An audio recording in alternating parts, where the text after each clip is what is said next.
My childhood best friend turned my entire community against me because of a lie she told about being in love with her fiancé. Then I found out the truth, and my head is completely spinning right now. I'll try to make sense of all this. I'm 26 years, bold, and when I was 5, we moved. Our next-door neighbors had a girl my age named Bella who is now 27. We connected immediately and grew up inseparable. Our families were also close. I moved a few hours away for college while Bella stayed home. She visited. Me frequently stayed over, and we had a great time together. I met Barry, 26, in a sophomore economics class, and I realized we had a lot of mutual friends. He was a smart and attractive guy, so we ended up hanging out a few times after study sessions. It was fun, but there wasn't any long-term chemistry, so we remained friends. We didn't even talk about being in a relationship. We weren't close after that, but we were in group chat threads together and saw each other frequently at parties. I introduced Bella to Barry at a party, and then my senior year was love at first sight for her. She questioned me about him, and I told her about our history. She seemed pretty upset that we had dated, but I reassured her we officially started dating, and she was thrilled. I graduated and took a job 6 hours from home. Shortly after, Bella and Barry moved in together in my hometown. I visited them frequently at first, but life got busy, so we ended up seeing each other annually during the holidays last Christmas. My family hosted a Christmas Eve party with both our families, and Barry proposed to Bella. It was a heartfelt proposal, and everyone was excited for her. Bella just wanted to talk about wedding planning during the holidays, and we had a lot of fun, sharing ideas. There were no signs of what was to come in the following months. I was hoping they would formally ask me to be Bella's maid of honor. She mentioned it during the holidays, but the request never came. She started filtering my calls finally. I received a save the date card in the mail, and I still hadn't heard from her about whether I would be at the wedding, so I called her and asked her. She said she'd thought about it and didn't think I should be at the wedding at all because I lived so far away. She thought coordinating wedding events would be too difficult. She was naming her cousin, whom she doesn't even like, as her bridesmaid. This hurt me quite a bit. I was her closest and oldest friend. I introduced her to her fiancé, and I was friends with him too. I told her I could take time off work, buy plane tickets, whatever it took to participate. That I didn't think it would be as difficult as she thought. She ignored this, and instead steered the conversation toward bringing someone else to the wedding. I was a little confused by this question because I had just gone through a bad breakup and she knew all about it. I told her that since I wasn't seeing anyone at the time, I would probably go alone. She said she would keep my backup spot open until the last possible moment and encouraged me to try to get a date so I wouldn't be alone. I thought it was a kind gesture, but I didn't hear much from Bella. I probably could have communicated more, but it still hurt a little not to have been invited to be part of her wedding. I also saw on social media that she had an engagement party that she didn't invite me to or even tell me about. That hurt too, but I didn't say anything. I assumed we were already drifting apart. This happened a few weeks before the wedding. I got a call from Bella. She told me that one of her bridesmaids had dropped out and that she hoped I could take her place. I wouldn't be attending any of the events since they were all booked, but I would be in the wedding party. I was excited and relieved, so I accepted immediately. She told me she was doing a reverse color palette for the wedding party, where all the bridesmaids and groomsmen would wear white dresses and suits, while she and the groom would wear black. This didn't seem so strange to Bella. She's always liked to stand out with her unconventional taste. She apologized for the late notice and asked if I could find a white dress in time. I already had a white dress that would work and sent her a picture during the call. To see if it was okay, she verbally approved it and tagged it with a thumbs up in the message thread. This will be important later. The wedding was at noon, so we were supposed to meet for hair and makeup at the venue at 8 a.m. I left my parents' house early and arrived in sweats with my dress in a bag. I greeted Bella and the other girls. We had fun drinking champagne and getting ready approximately 2 hours before the ceremony. Bella told us all to put on our dresses to take some pictures. I grabbed my purse and went to the bathroom to change and touch up my makeup. When I returned to the room, all the bridesmaids were wearing blue. I was the only one in a white dress. My stomach sank and my mind quickly went back to the conversation I had with Bella. She had said white. Right? I hadn't misunderstood. I wasn't sure if she had mentioned the inverted color scheme. Bella was in the middle of the room in a robe with a resigned expression on her face. She said to her cousin, "I told you she was going to do something like this." Her cousin, she came up to me and asked what I was wearing. I murmured and let out a laugh, saying something about how, of course, I would have to make this day all about me. My cousin started yelling at me, saying I was jealous, in love with Barry, and completely unbalanced. Honestly, I froze. It all happened so fast I couldn't find the words to defend myself. Finally, Balboo said I had another dress at my parents' house if I could go. Home and change, Bella said something like, I think we both know this is the end of our friendship. I've given you too many chances. It's time for you to go. I started crying. I didn't really know what was happening or what she meant, but I knew that whatever was happening was really bad. Finally, my legs started working again. I dropped all my things there and just ran to my car and drove home sobbing in the white dress. About half an hour later, my phone exploded with texts from almost everyone in my life telling me I was bitter, that I needed to grow up and get over my jealousy, asking how I could do that to Bella. Even my mom texted me a message telling me how disappointed she was in me, that we would talk when they arrived. I did what any rational person in the situation would do. I went into my parents' liquor store and got drunk. As a result, the conversation when my parents finally got home was somewhat confusing. My dad wouldn't even look at me, and my mom and I kept talking. Without understanding each other, they were very confused. I didn't believe they had told me to wear white, and I didn't understand why. Then she finally said something like, because of everything else that happened. I said, what are you talking about? What does that mean? And she said, you know your ultimatum. Bella, the next few hours revealed the truth for the past few months. Bella has been building a fiction with almost everyone in my life that I'm mentally unstable and madly in love with Barry. She has concocted a web of outlandish stories and systematically poisoned my family and friends against me. Apparently, my boyfriend dumped me because of my feelings for Barry. A lie, he cheated on me and I dumped him. I told Bella that she had to choose between Barry and me. It never happened. I told Bella that I couldn't be a bridesmaid because I could support her marriage since Barry was meant for me. The lie was that I had a major breakdown before the engagement party, and that's why I wasn't there, and so on. Lies upon lies. In all these stories, Bella has painted herself as the patient, long-suffering friend, trying to deal with a friend. Clearly going through a rough patch, she expressed understanding for my unrequited love for Barry and sympathized with how difficult it must be for me to see her marry the love of my life. She has gone to great lengths to try to maintain our friendship, despite how complicated the situation is. The lie has been going on for so long that my mother literally didn't believe me. Finally, I grabbed my phone and handed it to her. I asked her to check my texts with Bella. I asked her to show me any evidence that any of that had happened. It was when she was scrolling through our messages that she saw the picture of the white dress I sent Bella with her thumbs up. I had completely forgotten about it. The absence of ultimately her drama with Barry in our messages and the approved dress picture convinced my mom she finally believed me, horrified that I had accepted a false narrative. She called my dad into the room and explained how things stood. My dad isn't the kind of person you want to mess with. We had to expend a lot of energy trying to calm him down so he wouldn't go to the house next door and tear the house down from the foundations. My mom still says, I'm a bit of an idiot because I should never have assumed I could wear white to someone's wedding. I should have confirmed with the other bridesmaids about what they were going to wear, and that was part of my job as a member of the bridal party.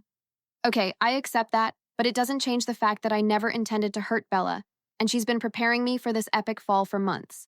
The next day, with several hangovers, I sent screenshots of my call history with Bella and a picture of the dress approval message to several people. Unfortunately, this is where my profession works against me. I'm a graphic designer, and people think I photoshopped the image. Believe me, if I was going to Photoshop any proof, would have been much more convincing than someone liking a picture. So practically no one believes me except my mom, dad, and one of the other bridesmaids, a friend of Bella's from college.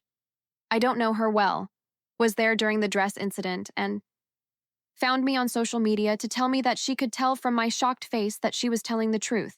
She said that Bella had a pretty bad case of COVID at the beginning of the year, and since then she changed as a person, becoming cruel and self-centered. She said the wedding events were horrible, that Bella was a monster, and that she planned to cut off all contact now that it was over. So those are 3 people out of hundreds who don't think I'm an idiot, but everyone else does.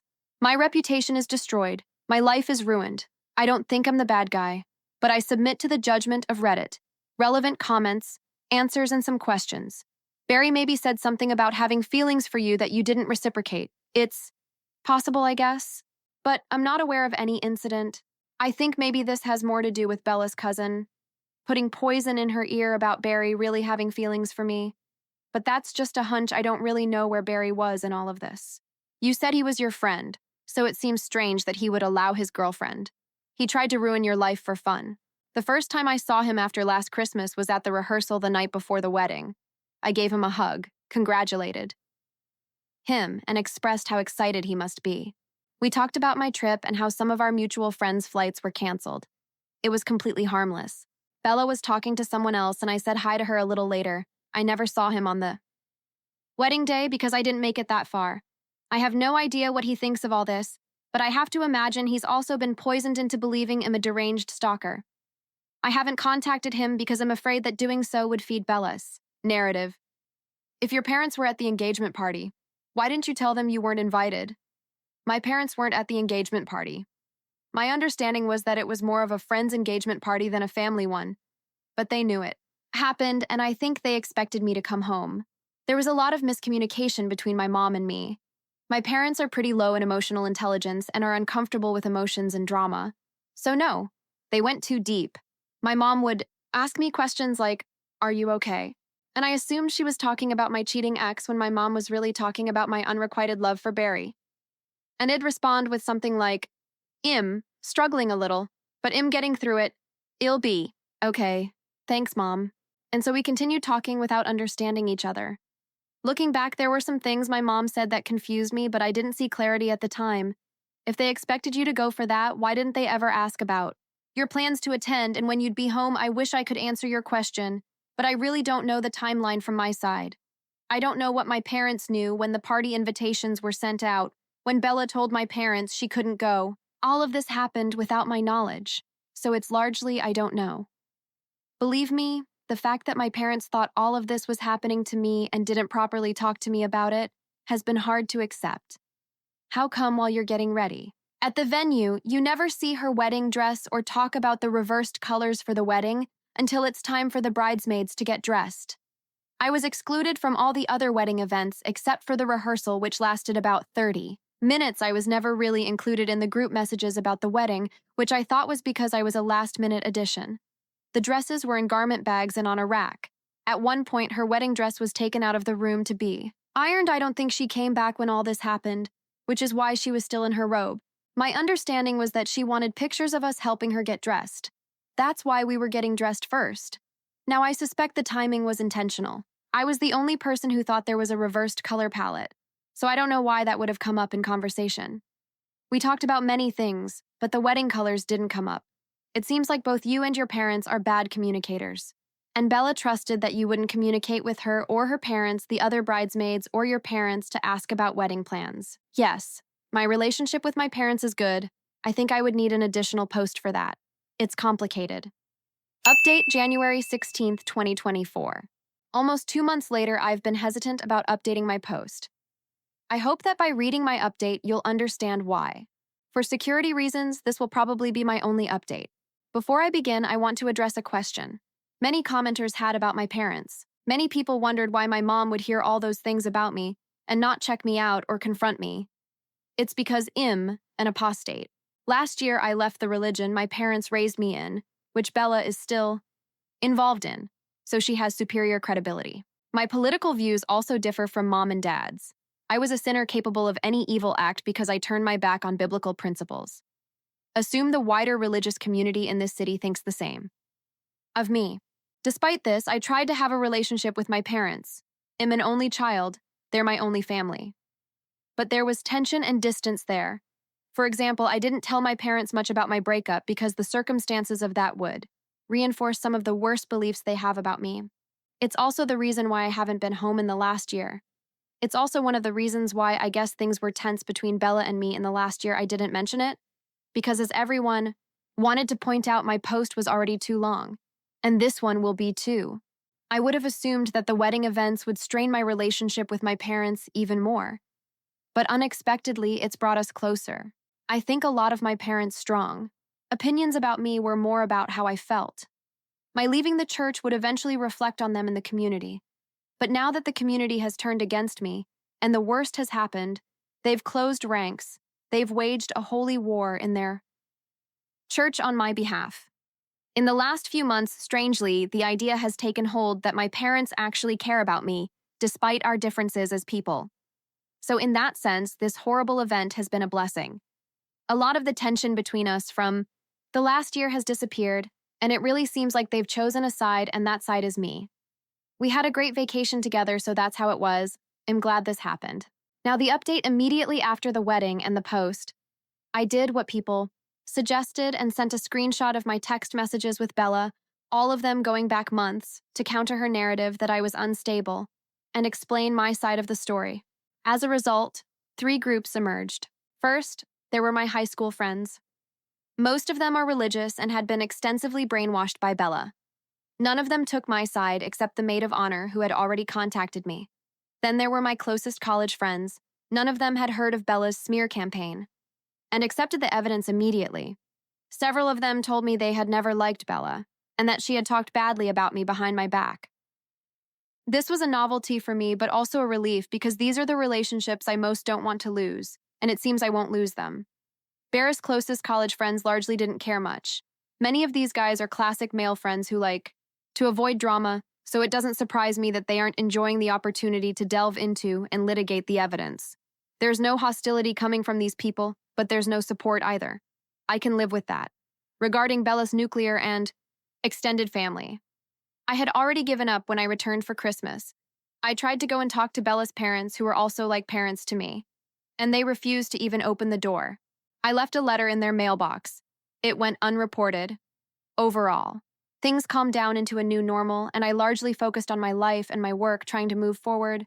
I went home for the holidays and spent time with my parents. Life was good.